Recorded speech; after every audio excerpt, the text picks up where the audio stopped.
أعوذ بالله من الشيطان الرجيم. بسم الله الرحمن الرحيم. إن الذين آمنوا والذين هادوا والنصارى والصابئين من آمن بالله واليوم الآخر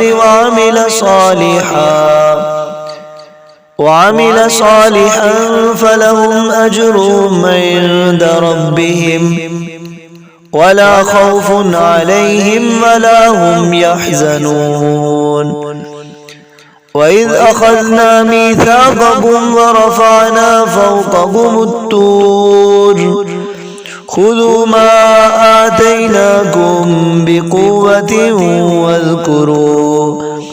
واذكروا ما فيه لعلكم تتقون.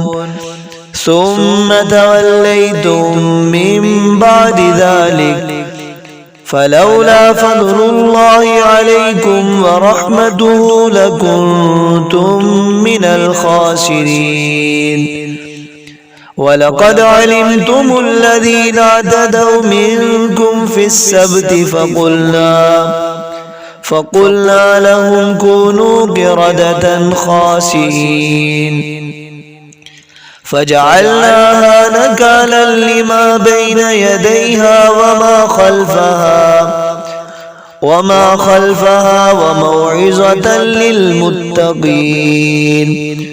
وإذ قال موسى لقومه إن الله يأمركم أن تذبحوا بقرة قالوا أتتخذنا هزوا قال أعوذ بالله أن أكون من الجاهلين. قالوا ادع لنا ربك يبين لنا ما هي قال إنه يقول إنها بقرة لا فارض ولا بكر عوان بين ذلك فافعلوا ما تؤمرون. قالوا ادع لنا ربك يبين لنا ما لونها قال إنه يقول إنها بقرة